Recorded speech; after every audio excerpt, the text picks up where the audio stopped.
Have you ever felt stuck? Like there's a vibrant, incredible life waiting for you, just beyond reach. A life brimming with the dreams you whisper to yourself, the potential you know you possess, but something holds you back. It's a feeling most of us know intimately. We're brimming with ideas, yet paralyzed by a lack of, what do we call it? Motivation. That's the common answer, isn't it? But what if I told you motivation isn't the missing piece? What if the real culprit is something far more primal, something woven into the very fabric of our brains? Think about it. Human beings aren't naturally drawn to discomfort. We aren't wired to leap into the unknown. For millennia, our survival depended on avoiding danger, on sticking to what's safe and predictable. Our brains evolved to protect us, to keep us alive. And that protective instinct, that deeply ingrained aversion to risk, is the very thing that sabotages our dreams. Because becoming the person you want to be, a better parent, a successful entrepreneur, a more fulfilled individual, requires discomfort. It demands pushing boundaries, facing uncertainty, stepping into the scary unknown. And your brain, it doesn't want to do that. It actively resists. You've experienced this.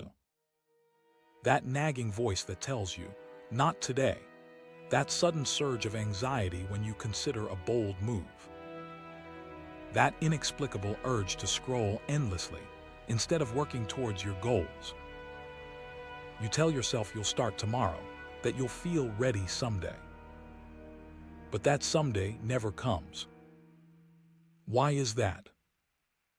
Why do we consistently avoid the very things that could liberate us?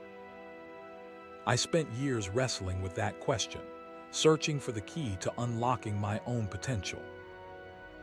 And what I discovered was profoundly simple, yet incredibly powerful. It all starts with a habit.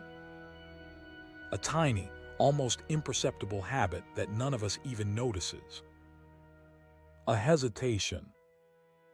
Think about a time you had a brilliant idea in a meeting. A solution that could genuinely make a difference. But instead of speaking up immediately, you paused. You hesitated. Just for a fraction of a second. That micro moment, that seemingly insignificant delay, is a stress signal to your brain. It's as if your brain suddenly asks, wait a minute, why the hesitation? You didn't hesitate to put on your favorite clothes this morning. You didn't hesitate to brew a cup of coffee. Why now? What's the threat? And then your brain springs into action, deploying an arsenal of protective mechanisms. One of the most insidious is something called the spotlight effect. It's this illusion that everyone is watching you, scrutinizing your every move, judging your every word. Your brain dramatically magnifies the risk, blowing it out of proportion to keep you safe. You can trace almost every frustration, every unfulfilled ambition, every regret in your life back to those moments of silence, those tiny hesitations. They are decisions to stay small, to stay comfortable, to stay stuck. I realized I was never going to feel ready. I was never going to feel like tackling the difficult tasks, the uncertain projects, the scary conversations. And that was okay. Because waiting for the feeling was the problem. I came to understand that my life, every aspect of it, was just one decision away from being completely different. One decision away from a stronger marriage, a more fulfilling career, a deeper connection with my children. Not a dramatic, life-altering decision like divorce, but a series of small, everyday choices. Choosing to listen instead of react, when your emotions rise during a disagreement with your partner. Choosing to start that business you've been dreaming about, even if you're terrified of. Failure. Choosing to apply for that job, even if you don't meet every single qualification. Choosing to finally address your finances, even if it feels overwhelming. These seemingly insignificant decisions accumulate, shaping the trajectory of your life. Think about hitting the snooze button. On its own, it seems harmless. But it's a decision. A decision to prioritize comfort over commitment, to surrender control to your impulses. And those small surrenders add up. We rarely wake up with the intention of destroying our lives. We drift, we check out, because things feel too hard, too scary, too overwhelming. We listen to the voice of self-doubt, and slowly, imperceptibly, we find ourselves somewhere we never intended to be. I know that feeling. That gut-wrenching realization that you've lost your way. That burning desire to reclaim your potential, but a complete lack of clarity on how to do it. I felt trapped, paralyzed by the gap between what I knew I should do and what I was actually doing. I knew I needed to change. I knew the steps I needed to take. Get up on time. Find a job. Take care of my health. Reconnect with friends. But I couldn't seem to bridge that knowledge-action gap. It's a universal struggle. Every one of us is just a Google search away from a wealth of information that could transform our lives. But knowing what to do isn't enough. You have to do it. For me, the tasks were simple, but they felt monumental. I was stuck in my head, lost in a whirlwind of overthinking. And then I stumbled upon something unexpected. When I set an intention, when I decided I wanted to change something about my life, my brain would dutifully present me with reminders. It would nudge me, subtly at first, then more persistently. But I wasn't learning to listen. I wasn't learning to act on those nudges. I needed to develop a skill. The skill of recognizing that inner wisdom, that intuitive prompting, and responding to it immediately. To move with the speed of a rocket. Because the truth is, most people who desperately want to change, who yearn to live a better life, do want to change. The desire is there. The missing link is the ability to translate knowledge into action. The answer, I realized, was within me all along. My mind was constantly offering guidance, but I was letting it slip away. And then one morning, everything changed. The alarm went off. And instead of hitting snooze as I had done for months, I did something absurd. I pretended NASA was counting me down. 5, 4, 3, 2, 1. I counted it out loud, and then I stood up. I'll never forget the feeling. It was dark, cold, a typical winter morning in Boston. But for the first time in 3 months, I had defeated the snooze button. I couldn't believe it. I thought it was ridiculous. Counting backwards. Really? But the next morning, I tried it again. And it worked.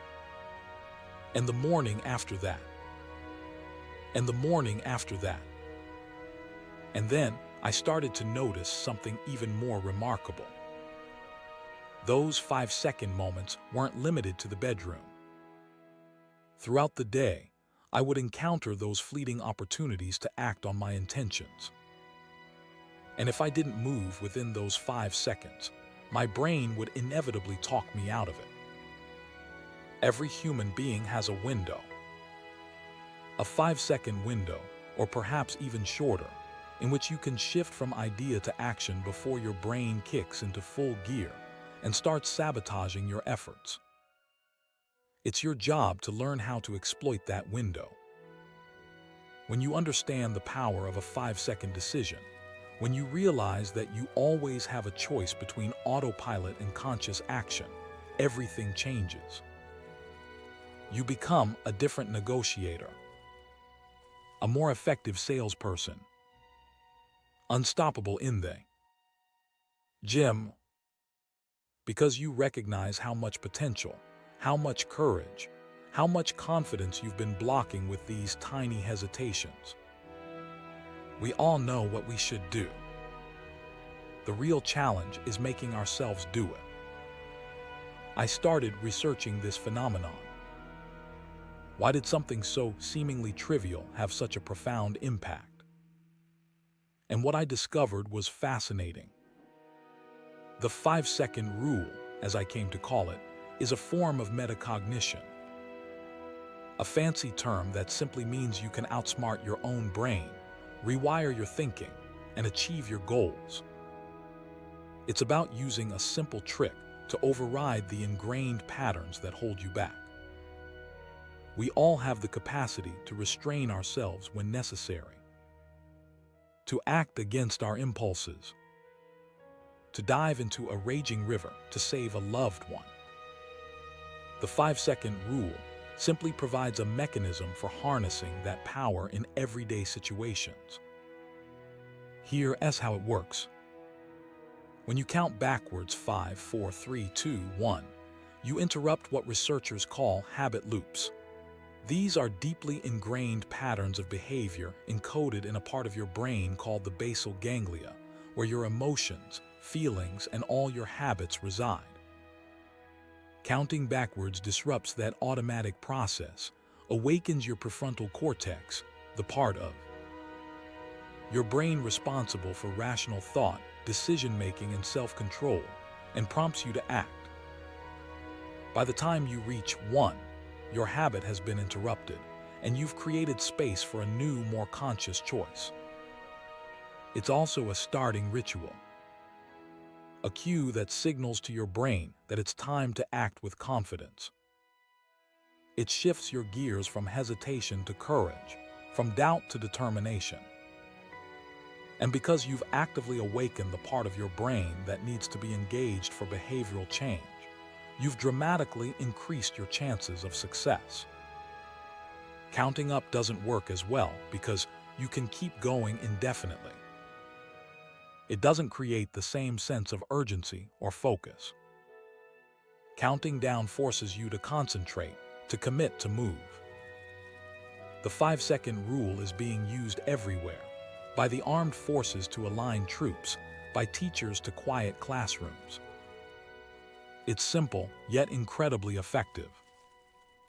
It requires focus. It interrupts ingrained patterns. And it empowers you to take control.